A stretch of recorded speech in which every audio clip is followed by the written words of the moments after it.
की मार्कंडेय सोलापूर सहकारी रुग्णालयाची जुनी इमारत जीर्ण होत असल्याने त्यातील अर्धा भाग पाडून दर्जेदार सुविधा देण्यासाठी मेट्रो सिटीमध्ये ज्या पद्धतीने आरोग्य सुविधा मिळतात तशाच प्रकारच्या सुविधा मार्कंडेय रुग्णालयाच्या 10 मजली इमारतीत मिळणार आहेत। रविवारी डॉक्टर शैलेश पुणतांबेकर यांच्या हस्ते या नूतन इमारतीचे उद्घाटन करण्यात आले। या प्रसंगी ते बोलत होते।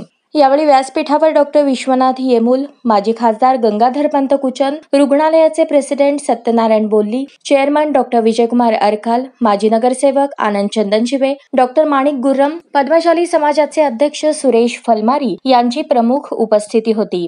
यावेळी पुढे बोलताना डॉक्टर शैलेश पुणतांबेकर म्हणाले की रुग्णालयाच्या उभारणीत अनेक अडचणींवर मात करून ही भव्य इमारत बांधण्यात आली असून भविष्यात येथे मार्कंडेय रुग्णालय जागतिक दर्जाची रुग्णसेवा सुरू होईल असा आशावाद व्यक्त करताना शहर मोठे असो वा छोटे कुठेही चांगली रुग्णसेवा मिळू शकते, फक्त डॉक्टर चांगले पाहिजेत। मार्कंडेयने गरिबांना चांगली सेवा देऊन आपला नावलौकिक वाढवला असेही त्यांनी सांगितले।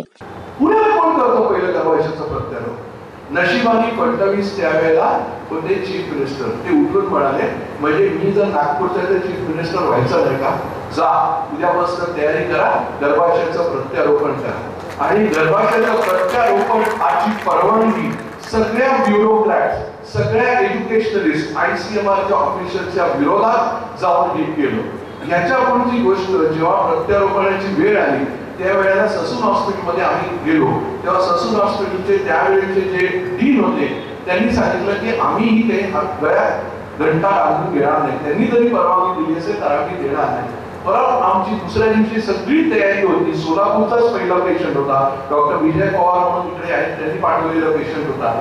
त्यावेळेला आम्ही सगळेजण रात्री 10 वाजेपर्यंत ते बसलो होतो आणि तिथे बसल्यानंतर शेवटी ठरलं, ते टीम म्हणाले ठीक आहे तुम्ही म्हणता म्हणून मी करतो। सगळे ब्युरोक्रॅट्सचे फोन आले।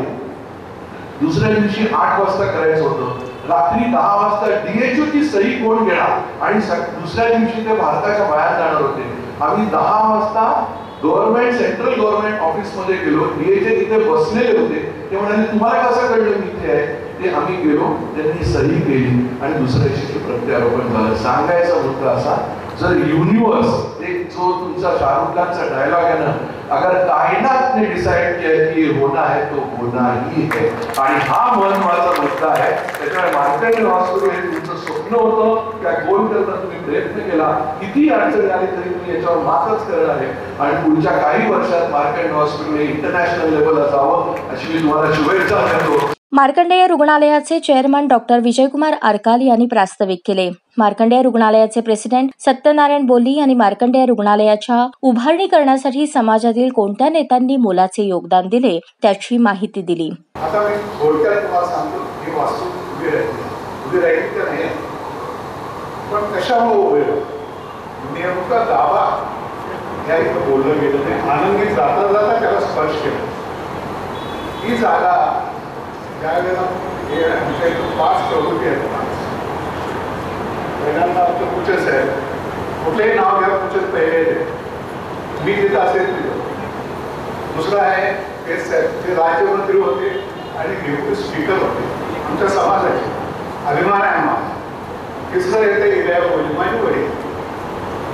चौथं नाव सीमा आहे, मला प्रणाम मुली श्रीराम वर्षाचं त्याचं नाव काय वर्षी आपल्या वर्षाकडे आहे ना, शिरीष त्याचे वडील। या सगळ्यांनी सातत्याने एकत्रित बसायचं।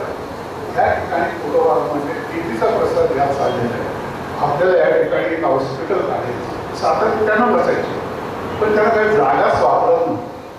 माजी नगरसेवक तथा रुग्णालयाचे संचालक आनंद चंदनशिवे यांनी मार्कंडेय रुग्णालयाच्या वाटचालीत सत्यनारायण बोल्ली यांचा महत्वाचा वाटा असल्याचे म्हटले। या प्रसंगी श्रीनिवास कमटम, डॉक्टर लता पाटील, डॉक्टर सुदीप संभारम, अशोक आडम, लक्ष्मीनारायण कुचन, पार्वतय्या श्रीराम, सुधाकर गुंडेली, श्रीधर बोल्ली, राजशम येमूल, रमेश विडप, स्वामी आकेन यांच्यासह रुग्णालयाचे कर्मचारी मोठ्या संख्येने उपस्थित होते।